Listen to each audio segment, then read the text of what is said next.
This is 10th standard 4th unit geometry exercise 4.1 fifth sum. In the adjacent figure, triangle ABC is a right angle at C and DE perpendicular to AB.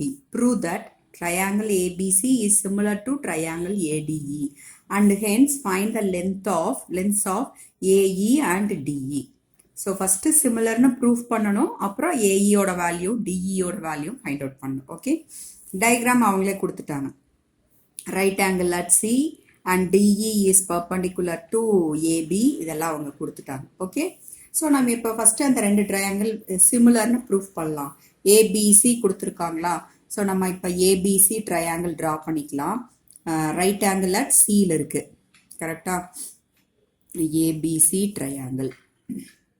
So this is A, this is B, C, right angle at C. அதே மாதிரி அடுத்த triangle ADE எப்படி கொடுத்துருக்காங்களோ அதே ஆர்டரில் தான் எழுதணும். A D E. So ஈல ரைட் ஆங்கிள். ஓகே, ஈல ரைட் ஆங்கிள் இருக்கு, கரெக்டா? ஸோ இப்போ இந்த ரெண்டு ட்ரையாங்கிளோட சிமிலர் அப்படின்னு சொல்லணும், ப்ரூஃப் பண்ணணும். ஸோ அப்போ எப்படி சொல்லலாம்? ஆங்கிள் சிலையும் ஆங்கிள் இலையும் 90 டிகிரி இருக்குது. ஸோ அப்போ in triangle ABC and triangle ADE angle ACB இல்லை ஆங்கிள் சி எப்படி வேணால் சொல்லலாம். Angle ACB is equal to angle AED equal to 90 degree. So both 90 degree. Angle A is common for two triangles. So angle A equal to angle A, this is common. So ரெண்டு angle ஈக்குவல்னு சொல்லியாச்சு, கரெக்டா? So by AA similarity triangle ABC is similar to triangle ADE. Okay, similar னு சொல்லியாச்சுன்னா proportionality சொல்லலாம் இல்லையா, common ratios are equal சொல்லலாமா? So இப்போ இது ரெண்டும் இதனோட ரேஷியோஸ் எழுதலாம்.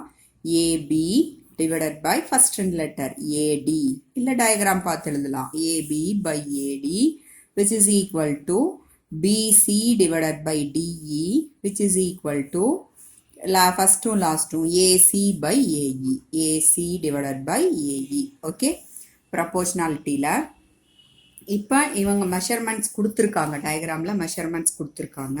அதை சப்ஸ்டியூட் பண்ணிவிட்டு நம்ம அன்னோன் ஏஇயும் டிஇயும் ஃபைண்ட் அவுட் பண்ணணும். ஸோ ஏபி எவ்வளோன்னு கொடுத்துருக்காங்க, ஏபி கொடுக்கல.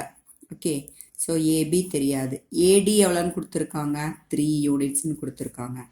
PC 12 then divided by DE தெரியாது, DE equal to AC, AC full length 3 plus 2 5 divided by AE தெரியாது. ஓகே, ஸோ இப்போ இங்கே மூணுலேயுமே ஒவ்வொன்றும் தெரியாது இருக்குது.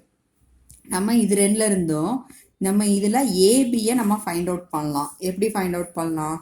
ரைட் ஆங்கிள் ட்ரையாங்கிள் ஏபிசியில் ஏபியை ஃபைண்ட் அவுட் பண்ணலாம், கரெக்டாக? ஏபிசி ஏசி வந்து ஃபுல் லென்த் 5, இது வந்து 12. ஸோ ரைட் ஆங்கிள் ட்ரையாங்கிளில் இந்த ஏபி ஹைபாட்டன்யூஸை ஃபைண்ட் அவுட் பண்ணலாம். எப்படி?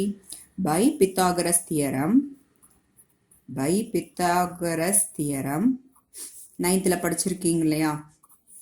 Square of hypotenuse equal to in a right angle triangle square of hypotenuse equal to sum of squares of other two sides.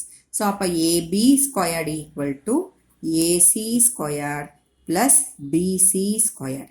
So AC squared is 5 squared plus 12 squared. 5 squared is 25 plus 144 which is equal to 169. 169 எதனோட squared? 13ஓட squared.